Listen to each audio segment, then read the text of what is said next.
क्रोध से भ्रम पैदा होता है, भ्रम से बुद्धि व्यग्र होती है। जब बुद्धि व्यग्र होती है, तब इंसान की तर्क शक्ति नष्ट हो जाती है और जब तर्क शक्ति नष्ट हो जाती है, तब इंसान का पतन स्वयं ही हो जाता है। जय श्री कृष्ण, मैं आज आपको एक कहानी सुना रहा हूँ। एक व्यापारी की जिसके क्रोध के कारण अपने ही वंश का नाश करने वाला था।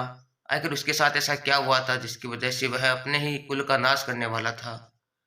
तो कहानी शुरू करते हैं। एक व्यापारी होता है जो बहुत दिनों से बाहर व्यापार करने के लिए, विदेश जाने के लिए अपना मन बना रखता है।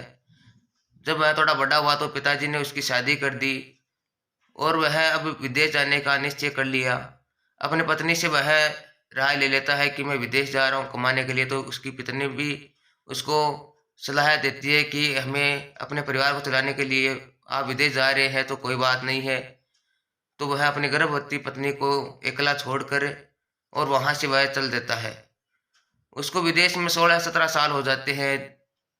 तब वह बीच-बीच में अपना समाचार भेजता रहता है, कुछ चिट्ठियाँ भेजते रहता है, जिसकी वजह से वह अपने परिवार से जुड़ा रहता है। अब जब वह 17-18 साल का हुआ, तब अचानक ही उसने सोचा कि आज घर चलते हैं, विदेश में बहुत दिन हो गए, काफ़ी धन कमा लिया है, अब हम अपने गाँव की ओर चलते हैं।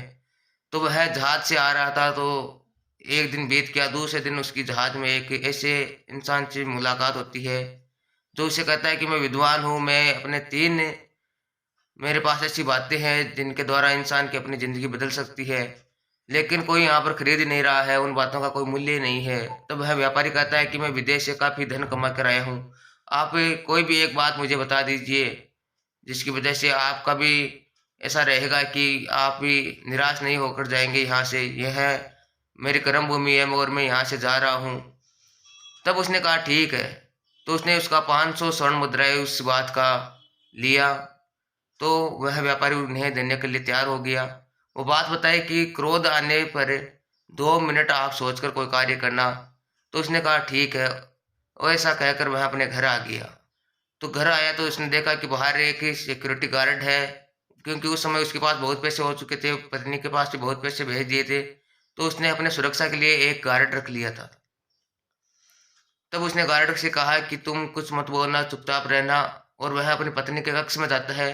तो भीतर जाता है तो वह देखता है कि एक जवान युवक उसकी पत्नी के बिस्तर पर सोया हुआ था, तो उसे उसको देखकर अचानक गुस्सा आ जाता है और जैसे उसको गुस्सा आता है तो उसका सब्र का बाँध टूट जाता है और उसकी बुद्धि नष्ट हो जाती है।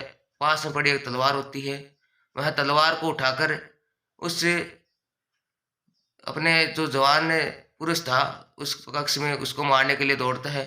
लेकिन तभी उसे अचानक उसकी बात याद आ जाती है जो व्यापारी के को उसके समय जहाज में मिला था। तो उसने वह सोचकर पीछे हट जाता है उस बात को याद कर कर। तभी उसकी तलवार है वो किसी बर्तन से टकरा जाती है।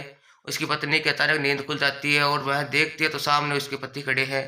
तो उसने कहा कि स्वामी आप आ गए, और उसकी खुशी से आँखें भर आई। तभी वह कहती है कि पुत्री उठो, तुम्हारे पिताजी आए हैं। तभी उसकी पत्नी अपने पुत्र से कहती है कि पुत्र अपने पिताजी के चरण स्पर्श करो। जैसे वह चरण स्पर्श करने लगता है, तभी उसके जो सिर पर पगड़ी बंधी हुई थी वह अचानक खुलकर नीचे गिर जाती है, तो उसके लंबे बाल बिखर जाते हैं। तो उसके पिताजी देखते हैं यह तो पुत्री है। तभी उसको वो बात याद आ गई, तो उसने सारा उस बात का सारा सार समझ में आ गया कि हमें क्रोध क्यों नहीं करना चाहिए। तो उसने देखा तो वह जवान पुरुष नहीं उसकी पुत्री थी। उसकी पत्नी ने उसकी पुत्री को पुत्र की भांति पाल रखा था। ये थी हमारी छोटी-सी कहानी। आपको कैसी लगी? जिसमें क्रोध ना करने की सलाह दी गई है। आप भी अगर बात-बात पे क्रोध करते हैं तो बचिएगा क्रोध से। क्रोध बुद्धि को नष्ट कर देता है और इसी की वजह से सारे झगड़े होते रहते हैं। तो आप भी शांत मन से इस बात को सोचिएगा ज़रूर। जय हिंद, वंदे मातरम, धन्यवाद।